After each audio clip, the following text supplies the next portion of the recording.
جیسے وضو کرنے کے لیے بیٹھیں تو آپ ان سے کہیے جا قرآن کی روشنی میں قرآن کے حکم کے مطابق وضو کر کے بتا دیں۔ حضرات جیسے ہی اگر وہ ہاتھ دھلنا شروع کرتے ہیں آپ فوراً کہیے قرآن میں تو ہاتھ دھلنے کا حکم نہیں ہے کہ آپ پہلے ہاتھ دھلیے۔ اسی طریقے سے اگر وہ کلی شروع کرتے ہیں تو کلی کا ذکر ہی نہیں ہے۔ اگر ناک میں پانی چڑھاتے ہیں تو ناک میں پانی چڑھانے کا ذکر ہی نہیں ہے۔ اگر وہ مسح کرتے ہیں تو مسح کے بارے میں قرآن میں مطلق فرمایا گیا ہے وَامْسَحُوا بِرُؤُوسِكُمْ، اپنے سروں کا مسح کرو۔ یہ نہیں کہا گیا ہے کہ تہائی سر کا کرو، کہ آدھے سر کا کرو، کہ چوتھائی سر کا کرو، کہ پورے سر کا کرو، کہیں نہیں لکھا ہوا ہے۔ قرآن میں مطلق طور پر جو وضو کا طریقہ بتایا گیا ہے وہ یہی بتایا گیا ہے یا ایھا الذین آمنوا اذا قمتم الی الصلاۃ فاغسلوا وجوہکم وایدیکم وامسحوا برؤوسکم وارجلکم الی المرافق۔ یہ قرآن میں فرمایا گیا ہے۔ چار چیزوں کا ذکر ہے، منہ دھو اور دونوں ہاتھوں کو کوہنیوں سمیت دھو اور پورے اور سروں کا مسح کرو، قرآن میں فرمایا گیا ہے، اور دونوں پیروں کو ٹخنوں تک کے دھو، یہ قرآن میں فرمایا گیا ہے۔ لہٰذا اگر صحیح طور پہ آپ کو وضو کرنا ہے تو قرآن صرف نہیں کافی ہے، بلکہ آپ کو قرآن مقدسہ کے ساتھ ساتھ حدیث رسول دیکھنا پڑے گا، مصطفیٰ پیارے کی سنت دیکھنی پڑے گی کہ میرے پیارے مصطفیٰ کریم نے کس طرح سے وضو کیا ہے، ہمیں ویسا وضو کرنا ہے۔ حضرات محترم، اب جب حضور کی بارگاہ میں آئیں گے تب حضور صلی اللہ علیہ وسلم کی بارگاہ میں جب آئیں گے تب آپ کو وضو کا طریقہ ملے گا، یعنی اس طرح سے کہ آپ کو پہلے بسم اللہ، سبحان اللہ، بسم اللہ پڑھنا ہے، اس کے بعد دونوں ہاتھوں کو گٹوں تک کے دھونا ہے، پھر آپ کو کلی کرنا ہے، مسواک کرنا ہے، ناک میں پانی چڑھانا ہے، اب اس کے بعد میں جا کر کے قرآن پہ عمل شروع ہوگا، چہرہ دھونا۔ سمجھ گئے کہ نہیں؟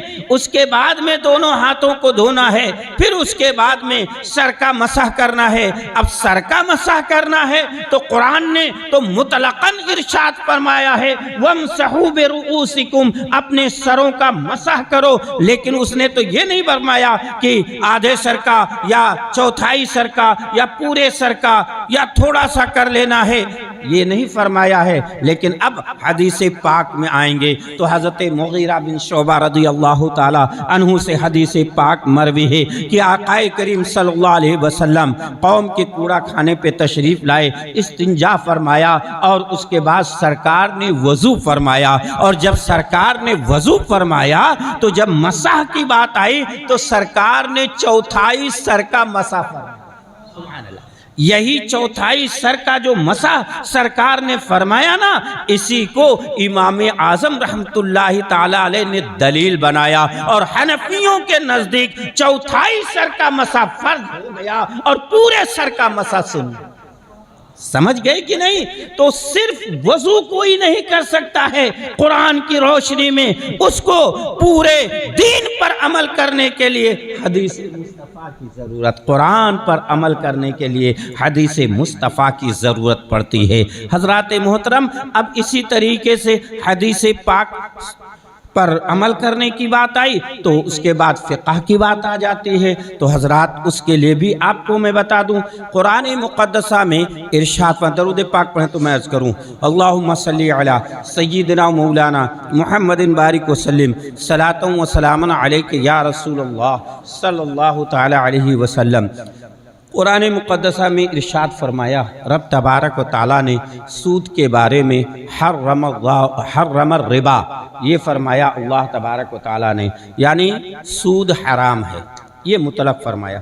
اب کس چیز میں سود ہے، کس چیز میں نہیں ہے، یہ کہیں قرآن میں ذکر نہیں، مطلق فرما دیا حرم الربا، سود حرام ہے۔ اب آپ بتائیے کہ آپ کیسے کس میں سود سمجھیں؟ اب اس کی تفصیل اگر حدیث میں جاتے ہیں تو چند چیزوں کا ذکر حدیث پاک میں ملتا ہے۔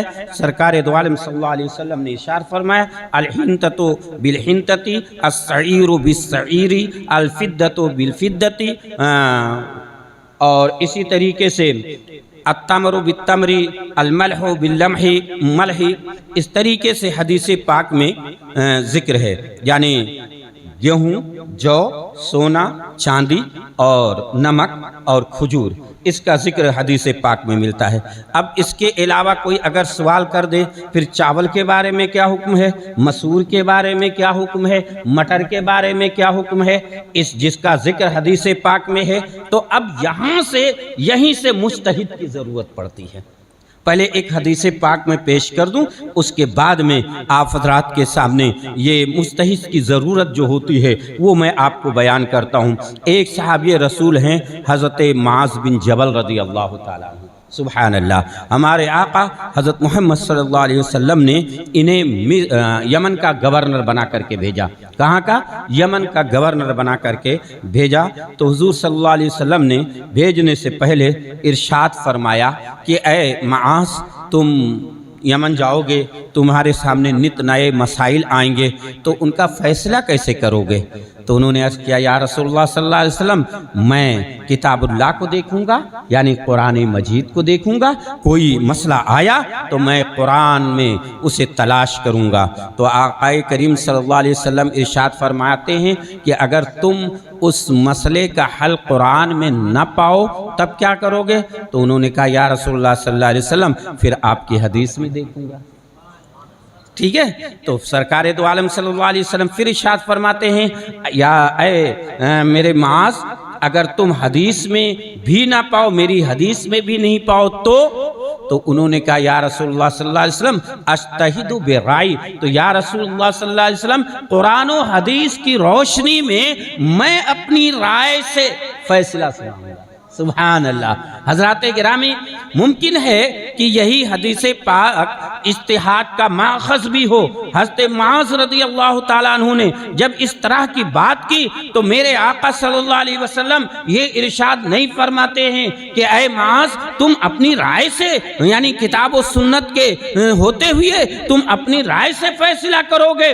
تو جانتے ہو نہ سرکار ان کے اوپر ناراض ہوتے ہیں نہ کوئی بات کہتے ہیں، بلکہ سرکار صلی اللہ علیہ وسلم خوش ہوتے ہیں اور ان کے لیے دعا۔ ٹھیک ہے، سمجھ گئے کہ نہیں؟ اب اسی طریقے سے ایک یہاں پر نکتہ بھی باریک آپ سماعت کرتے چلیں۔ حضور نے یہ نہیں فرمایا کہ اگر قرآن میں نہ ہو، اے معاذ اگر قرآن میں یہ مسئلہ نہ ہو یا حدیث میں میری سنت میں یہ مسئلہ نہ ہو، بلکہ حضور فرماتے ہیں اے معاذ اگر قرآن میں تم یہ مسئلہ نہ پاؤ تو، یا میری سنت میں یہ مسئلہ نہ پاؤ تو، یعنی قرآن میں ہونا اور بات ہے اور نہ پانا وہ اور بات ہے۔ اس لیے قرآن میں تو اللہ تبارک و تعالیٰ نے صبح قیامت تک کے تمام باتوں کا ذکر کیا ہے، اور حضرت سیدنا عبداللہ ابن عباس رضی اللہ تعالیٰ عنہ یہاں تک فرماتے کہ میری ایک رسی غائب ہو جاتی تو میں قرآن میں تلاش کرتا۔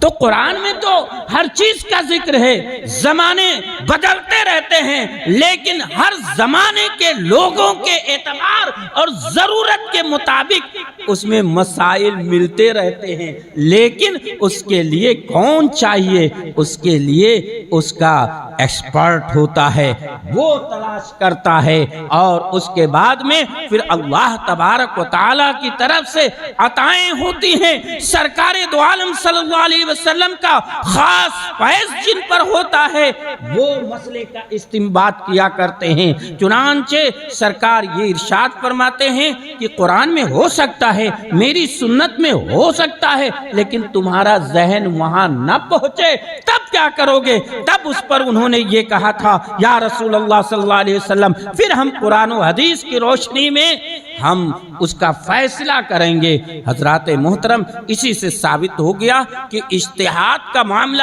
آج کا نہیں ہے بلکہ یہ دور صحابہ سے چلا آ رہا ہے، اور ہمارے آقا صلی اللہ علیہ وسلم نے اس پر خوشی کا اظہار فرمایا ہے۔ اب کہنے کا مطلب یہ ہے کہ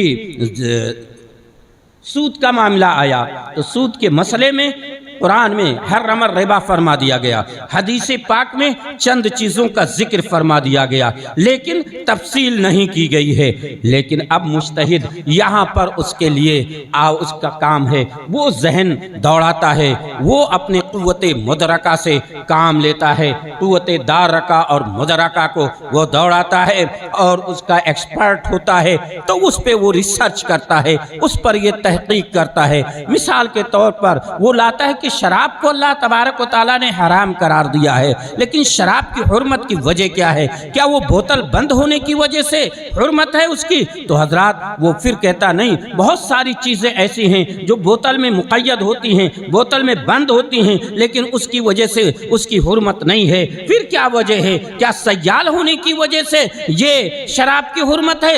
تو وہ پھر سوچتا ہے نہیں، بہت سی چیزیں سیال ہیں لیکن اس کے باوجود وہ حرام نہیں ہیں، پھر کیا شراب کی حرمت ہے؟ پھر اب وہ سوچتا ہے کہ یہ کہیں ایسا تو نہیں یہ رنگ برنگی ہونے کی وجہ سے اس کی حرمت ہے؟ تو حضرات پھر وہ سوچتا ہے نہیں، بہت ساری چیزیں رنگ برنگی بھی ہیں اس کے باوجود حرام نہیں ہے۔ پھر وہ لاتا ہے مثبت پہلو کے توڑنے کے بعد میں منفی پہلو پہ کہ شراب کی حرمت ہے تو صرف اور صرف سکر کی وجہ سے ہے، نشہ کی وجہ سے ہے، لہٰذا اس بات پر پھر وہ وہاں پہنچتا ہے کہ جو چیزیں ہیں جن میں نشہ پایا جائے گا وہ حرام ہے، چاہے اس کا ذکر قرآن میں ہے یا نہیں ہے، چاہے اس کا ذکر حدیث میں ہے یا نہیں ہے، لیکن اگر اس کے اندر علت مشترک پائی جائے گی تو وہ اس کی حرمت کا اعلان کیا جائے گا۔ وہ اس طرح سے مسئلے کا استنباط کرتے ہیں اور اس طریقے سے مسائل کو اخذ کر کے لوگوں کے درمیان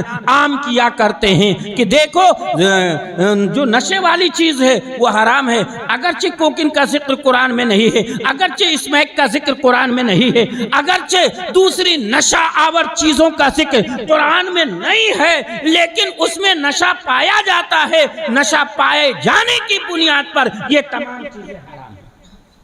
لہٰذا یہ حرمت کا اعلان مجتہد اس صورت میں کرتا ہے جب یہ چیزیں پائی جاتی ہیں۔ حضرات محترم، اب اس سے تو آپ نے اندازہ لگا لیا کہ مجتہد کا کام کیا ہوتا ہے اور شریعت کا جو حکم بیان کرتا ہے مجتہد تو کس بنیاد پر کرتا ہے۔ درود پاک پڑھیں تو میں عرض کروں، اللہم صلی علی سیدنا مولانا محمد بارک وسلم، صلاۃ و سلام علیک یا رسول اللہ، علیک السلام یا حبیب اللہ۔ تو اس طریقے سے میں عرض یہ کر رہا تھا کہ دلائل دو نہیں بلکہ اصول شرع کے دلائل چار ہیں، ایک کتاب ہے، ایک سنت ہے اور ایک قیاس مجتہد ہے اور ایک اجماع امت ہے۔ لہٰذا جیسے جب ضرورت پڑتی ہے اس کا وہ نام لیا جاتا ہے۔ اب اگر یہ جو معمولات اہل سنت ہیں جیسے محافل میلاد یا جلوس میلاد النبی کا جو جلسہ اور جلوس ہے یا 11ویں وغیرہ ہے، یہ اگر ہم فرض تو نہیں مانتے اس کو، نہ ہم واجب مانتے ہیں، اگرچہ یہ معمولات اہل سنت میں سے ہیں لیکن ہم اس کو اس درجے میں نہیں لے جاتے ہیں۔ اگر فرض کوئی کہے، اگر کوئی واجب کہے تب آپ یہ دلیل کہتے بھائی کتاب سے اس کی دلیل دو، سنت سے اس کی دلیل دو۔ جب ہم اس کو فرض نہیں مانتے ہیں، حتیٰ کہ ہم اسے مہمات دین میں سے بھی نہیں مانتے ہیں بلکہ ہم تو مستحب مانتے ہیں، امر مستحسن کا درجہ دیتے ہیں، کار ثواب کا درجہ دیتے ہیں کہ بھائی اگر کوئی محمد صلی اللہ علیہ وسلم کے یہ میلاد کے موقع پر محفلیں منعقد کرتا ہے یا جلوس نکالتا ہے تو یہ عشق کی نشانی ہے، یہ محبت کی نشانی ہے، لہٰذا اس کو آپ کریں گے تو آپ کو ثواب ملے گا، اگر نہیں کریں گے تو آپ پر کوئی گناہ نہیں ہے۔ آپ سے کل قیامت کے دن یہ نہیں پوچھا جائے گا کہ تم میلاد کیوں نہیں کرتے تھے۔ لہٰذا ہم تو اپنی عوام کو فرض کے بارے میں نہیں بتاتے کہ نہیں میلاد شریف کرنا یہ فرض ہے، ہم یہ ضرور کہتے ہیں کہ فی زماننا یہ اہل سنت و جماعت کی نشانی ہے یہ اہل سنت و جماعت کی پہچان بن چکی ہے۔ لہٰذا اپنی شناخت کو قائم رکھنے کے لیے، اپنی پہچان کا اظہار کرنے کے لیے، تاکہ لوگ تمہیں وہابی نہ سمجھنے لگیں، تاکہ لوگ تمہیں دیوبندی نہ سمجھنے لگیں، تاکہ تمہیں لوگ گستاخ رسول نہ سمجھنے لگیں، اس لیے جب میلاد مصطفیٰ کا مہینہ آئے تو ضرور اپنے گھروں کو اپنے گھروں پہ چراغا کیجئے، ضرور جھنڈیاں لگائیے، ضرور محفل مصطفیٰ میلاد مصطفیٰ منعقد کیجئے، تاکہ لوگوں کو پتہ چلے یہ عاشق رسول کا گھر ہے، یہ گستاخ رسول کا گھر نہیں ہے۔ اگرچہ یہ فرض نہیں ہے، یا اگرچہ یہ واجب نہیں ہے، لیکن اس کا اظہار کیجئے، اور اظہار کریں گے تو پتہ چلے گا کہ یہ عاشق رسول کا گھر ہے، گستاخ رسول کا گھر نہیں ہے۔ اس کے باوجود اسے فرض کا درجہ ہم نہیں دیتے۔ اسی طریقے سے یہ 11ویں شریف ہے، اور 11ویں شریف ہے، اس کے نذر و نیاز کا بھی معاملہ ایسا ہی ہے کہ یہ بھی کوئی فرض نہیں ہے، کوئی واجب نہیں ہے، اور ہم یہ بھی نہیں کہتے کہ قیامت کے دن تم سے یہ سوال ہوگا کہ بھائی تم جو ہے لنگر غوثیہ کیوں نہیں کرتے تھے، تم جلوس غوثیہ میں کیوں شریک نہیں، یہ ایسا کچھ سوال آپ سے نہیں کیا جائے گا۔ البتہ یہ اہل سنت و جماعت کے معمولات میں سے ہے، ہم اپنی عوام کو یہ بتاتے ہیں کہ یہ سلطان الاولیاء حضرت غوث پاک کے نام سے 11ویں شریف کی جاتی ہے، جن کی یہ شان ہے، جن کا یہ رتبہ ہے، جن کا تقوی ایسا تھا اور جن کا عمل ایسا تھا، اپنی قوم کو بتاتے ہیں، اپنے امت کے یعنی اپنی جو امت مسلمہ ہے اسے بتاتے ہیں کہ یہ اللہ کے وہ برگزیدہ بندے ہیں کہ جن کے ذریعے سے اللہ تبارک و تعالیٰ نے اسلام کو تقویت عطا فرمائی ہے، جن کے عمل کے ذریعے، جن کے کردار کے ذریعے سے اسلام کو نئی زندگی ملی ہے۔ لہٰذا ہم سنی مسلمان اپنی ان آقاؤں کی بارگاہ میں خراج عقیدت پیش کرتے ہیں جن کے ذریعے سے ہمیں یہ دین ملا ہے، ہمیں یہ ایمان ملا ہے، لہٰذا ہم ان کے بارگاہ میں خراج عقیدت پیش کرتے ہیں۔ یہ فرض نہیں ہے، یہ واجب نہیں ہے، نہ کرنے پر کوئی گناہ نہیں ہے، لیکن اگر آپ یہ عمل کرتے ہو تو گویا کہ یہ آپ ثبوت پیش کر رہے ہو کہ ہم اللہ والوں سے محبت کرنے والے ہیں، اللہ والوں سے بغض و عناد رکھنے والے نہیں ہیں۔ لہٰذا آج ہم خراج عقیدت پیش کرتے ہیں، اور ساتھ ہی ساتھ ہم ان کی عملی زندگی کو پڑھیں، ہم ان کے سوانح حیات کو پڑھیں، اور ان کے نقش قدم پر چل کر کے اپنی زندگی کو گزاریں گے تو ان کے غلامی کے صدقے میں اللہ تبارک و تعالی ہمیں بھی برگزیدہ بنا لے گا، اللہ تبارک و تعالی ہمیں بھی اپنا مقرب بندہ بنا لے گا۔ اس لیے ہم 11ویں کرتے ہیں، اس لیے ہم 12ویں کرتے ہیں، لیکن اگر ہم اس کو فرض مانیں، اگر ہم اس کو واجب کہیں، تب آپ ہم سے کہہ سکتے ہیں کہ قرآن میں کہاں لکھا ہوا ہے، حدیث میں کہاں لکھا ہوا ہے، لیکن ہے یہ مسئلہ فقہی اور آپ مانگ رہے ہیں، قرآن سے دلیل مانگ رہے ہیں، حدیث سے دلیل مانگ رہے ہیں، تو حضرات سب کا، چاہے وہ 11ویں کا معاملہ ہو، چاہے 12ویں کا معاملہ ہو، ان سب کا تعلق ایصال ثواب سے ہے۔ بولو بھائی، کس سے ہے؟ ایصال ثواب سے ہے، اور ایصال ثواب کا ذکر حدیث میں ملتا ہے، حدیث میں ملتا ہے۔ ایصال ثواب کا تذکرہ آپ کو حدیث پاک میں ملے گا۔ بلکہ آپ بتائیے، اللہ تبارک و تعالی خود ہمیں اپنے مومن بندوں کی مغفرت کی دعا کا حکم دیتا، اللہ تعالیٰ نے قرآن میں باقاعدہ تعلیم فرمائی، ربنا اغفر لنا وَلِإِخْوَانِنَا الَّذِينَ سَبَقُونَا بِالْإِيمَانِ۔ سبحان اللہ، یہ قرآن کی آیت ہے کہ آپ اپنے ان مومن بھائیوں کے لیے دعا کیجئے، ربنا اغفر لنا، اے ہمارے رب ہمارے ان بھائیوں کی مغفرت فرما جو ہم سے پہلے ایمان کے ساتھ دنیا سے تشریف لے گئے۔ ربنا اغفر لنا وَلِإِخْوَانِنَا الَّذِينَ سَبَقُونَا بِالْإِيمَانِ۔ یاد رکھیے، رب تعلیم فرما رہا ہے، لیکن کس کے لیے؟ جو مومن بھائی ایمان کے ساتھ ہم سے پہلے دنیا سے چلے گئے، ان کے لیے اللہ فرماتا ہے دعائے مغفرت کرو۔ بھائی یہی تو ہے، اسی کو تو ایصال ثواب ہی کے نام تو یہ جنازہ بھی اسی کیٹیگری میں آتا ہے، الگ سے وہ نماز کوئی نہ، بلکہ وہ دعائے مغفرت یعنی ایصال ثواب ہے، اس کے بخشش کی، میت کے بخشش کی دعا کا نام نماز جنازہ ہے۔ بولو بھائی، اب اسی طریقے سے آپ کو بتائیں، میرے آقا صلی اللہ علیہ وسلم کی بارگاہ میں، یہ سنن ابی داؤد کی حدیث پاک ہے، سرکار کی بارگاہ میں حضرت عمرو بن عاص رضی اللہ تعالیٰ عنہ جو فاتح مصر ہیں، وہ آتے ہیں اور عرض کرتے ہیں، یا رسول اللہ میرا باپ عاص مر گیا، اور مرنے سے پہلے اس نے وصیت کی تھی، میرے باپ نے وصیت کی تھی کہ تم دونوں بھائی 50 غلام آزاد کر دینا میرے مرنے کے بعد میں۔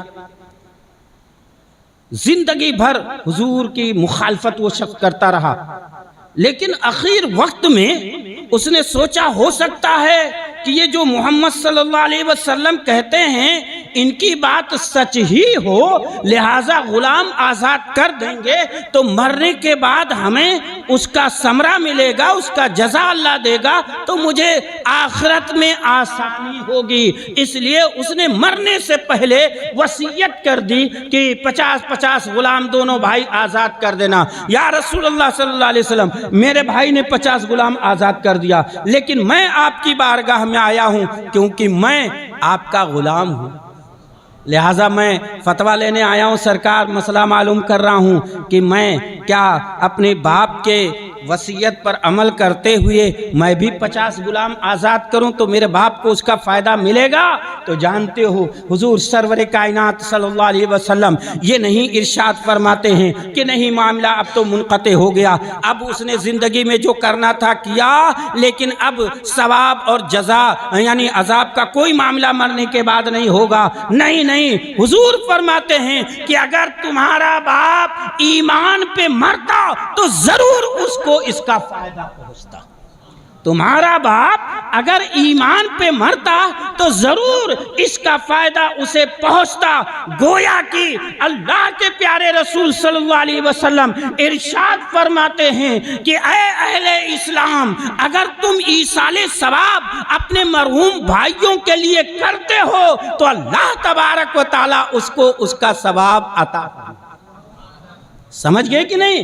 اب ثواب پہنچنے کے لیے دونوں طرف کا کنیکشن برابر ہونا چاہیے، یعنی ثواب پہنچانے والے اگر مومن ہیں اور جس کو پہنچا رہے ہیں وہ مومن نہیں ہے تو ثواب نہیں پہنچے گا۔ سمجھ گئے کہ نہیں؟ اور اسی طریقے سے اگر انتقال شدہ شخص مومن ہے لیکن ثواب پہنچانے والوں کا ایمان نہیں صحیح ہے تو پھر ان کے عمل پر جب کوئی اجر ہی نہیں مقرر ہوگا تو اسے ثواب کیا پہنچے گا؟ لہٰذا سارے معاملات کا جو سرچشمہ ہے وہ ایمان ہے۔ سمجھ گئے کہ نہیں؟ ایمان اگر ہے، اس لیے ہم سنی مسلمان چاہے 11ویں کا ہو چاہے جو بھی ایصال ثواب ہو، ہم ثواب پہنچاتے ہیں تو ہم اس ایمان و عقیدے کے ساتھ کہ ہمارے مرحوم بھائی کو اللہ تبارک و تعالیٰ اس کا ثواب عطا فرماتا ہے۔ لہٰذا اللہ کی بارگاہ میں دعا ہے کہ مولا تعالیٰ ہم سب کو عمل خیر کی توفیق عطا فرمائے اور ہمارے مرحوم بھائیوں کی بخشش اللہ تبارک و تعالیٰ فرمائے۔ اور جب ہمارے پاس اس طریقے سے مسائل آئیں تو اپنے علماء سے رابطہ کرو، گھبرانے کی ضرورت نہیں ہے کہ ہاں بھائی یہ تو بہت سوال اچھا کر رہا ہے، قرآن میں نہیں ہے، حدیث میں نہیں ہے، تو اس سے گھبرانے کی ضرورت نہیں۔ وہ فوراً کہتے ہیں بھائی دیکھو 114 سورتیں ہیں، 30 پارے ہیں، کہاں قرآن میں لکھا ہوا ہے؟ گھبرانے کی ضرورت نہیں ہے۔ ہمارے ائمہ کرام نے یہ علماء دین کے پاس ہر سوال کا جواب موجود ہے، ہمیں صرف مطالعہ کی ضرورت ہے۔ یہ ضروری نہیں ہے ہمارے پاس کسی ٹیوشن والے مولوی سے نہیں بلکہ کسی عالم ربانی کے پاس آئیے اور ان کے پاس آ کر کے آپ جب پوچھیں گے تو انشاءاللہ تبارک و تعالی آپ کو ہر سوال کا جواب ملے گا۔ اپنے دل و دماغ میں وسوسہ نہ پیدا کیجئے، کسی اگر اس طرح سے سائل سوال کر دے تو بالکل بالکل آپ اپنے دل و دماغ میں اپنے دین کے تعلق سے، اپنے مذہب کے تعلق سے وسوسہ پیدا نہ کیجئے، بلکہ اس کی مضبوطی کے لیے اپنے علماء سے، علماء ربانیین سے، علماء اہل سنت سے آپ رابطہ قائم کیجئے۔ اللہ تبارک و تعالی ان وسوسوں کو آپ کے دلوں سے دور فرمائے گا اور آپ کے ایمان کو مستحکم فرما دے گا۔ میں نے جو کچھ بیان کیا اس میں غلطی ہوئی ہو تو رب تبارک و تعالی معاف فرمائے اور ہم سب کو عمل خیر کی توفیق عطا فرمائے، خصوصاً دنیا کے جس حصے میں مجاہدین اسلام حق و صداقت کے لیے برسر پیکار ہیں، اللہ تبارک و تعالی ان کی مدد فرمائے، غیب سے ان کی مدد فرمائے، ان کے پائے ثبات میں استقامت عطا فرمائے، اور مولا تعالیٰ اسلام اور مسلمانوں کو اللہ تعالیٰ صحت و عافیت کے ساتھ ان کے ایمان، ان کے عمل اور ان کے مساجد، مقابر، مدارس کی حفاظت فرمائے، خصوصاً مسجد اقصیٰ کی اللہ تعالیٰ حفاظت فرمائے، اور وہاں کے شہداء کے اللہ تعالیٰ درجات کو بلند فرمائے اور ان کی غیب سے مدد فرمائے۔ وما علینا الا البلاغ۔ السلام علیکم۔